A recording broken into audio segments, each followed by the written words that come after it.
Beachfront views and iconic attractions draw more than 7 million tourists to the oceanside town of Santa Monica, California every year. If you want to stay in Santa Monica, you can book a room with a view at the Lowe's for $4.55 a night in early summer just before peak season.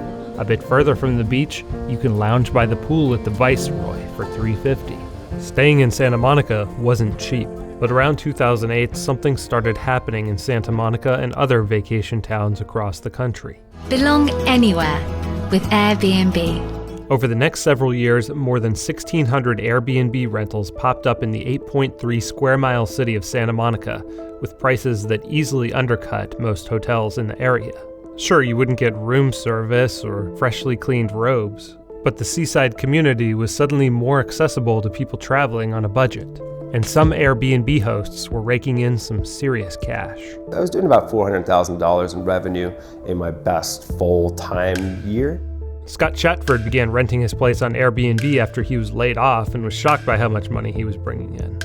He dove headfirst into the short-term rental business, signing several year-long leases and putting them up on Airbnb. He even created a brand producing books and podcasts about best practices for Airbnb hosts. We are entrepreneurs. The difference between what long-term rental apartments cost and what the hotel down the street is charging, there's a huge gap there in a lot of places around the world. Things seemed to be going well for Airbnbers like Shatford and their customers, but that all came to an end in the summer of 2015. The city council made a big decision about websites like Airbnb in just a matter of seconds. They claim is consuming the city's scarce real estate. When do we want it? Now!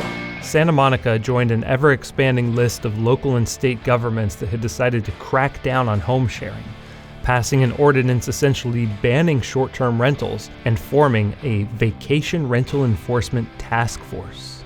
The city deployed its newly formed task force and ran a sting operation against Shatford. Somebody at the city of Santa Monica actually had to book my property for my 4-night minimum stay, $1,200 reservation, just to get that rental contract, just to be able to go to court and prove that it was a short-term rental. I think they wanted to make an example on me is because I was a bit more in the public eye. I was vocal against how I thought that the regulation was unjust, how I thought that there was, potentially even, corruption in the city council. Officials with the city of Santa Monica declined interview requests for this story. Records show that in the run-up to the Airbnb crackdown, several Santa Monica city council members took large campaign contributions from an interest group that advocates for the hotel industry, an interest group that happens to be run by a former city council member. Others took money from the city's powerful Renters' Rights interest group, which believes Airbnb is responsible for driving up rents. After the trial, Shatford paid his fine, packed up, and left town for the more Airbnb-friendly city of Denver, Colorado. When my rentals went away, when I was treated the way I kind of was by the city, it definitely made me just kind of think about what else is out there. What Scott is doing is creating wealth. He's bringing people into the city of Santa Monica who are going to spend money in the city. What the city of Santa Monica has done is destroyed wealth. They have attacked people for making profits, and they've driven out people like Scott who found an opportunity to really offer a service to people that they otherwise wouldn't have been able to have. Christina Sandifer is a lawyer with the Goldwater Institute in Arizona, a legal advocacy firm fighting to protect the property rights of people who rent out their homes. She says that the hostility towards home sharing is growing in cities across the United States. Home sharing is something that is as old as our country. It's a centuries-old tradition. People have been opening their home to guests for generations, sometimes in exchange for money, sometimes in exchange for chores. The disturbing trend, however, is that because we've become so innovative, regulators now are deciding that they have to shut down home sharing, even though it's been around for centuries. On the island of Kauai in Hawaii, you can be fined $10,000 for home sharing. Bureaucrats in the islands of Hawaii are going out to the beaches and interrogating visitors. Airbnb is at odds with its own hometown. San Francisco and Anaheim have ordered Airbnb to scour its website for listings and turn homeowners over to the police. Governor Cuomo signed into law an anti-home sharing bill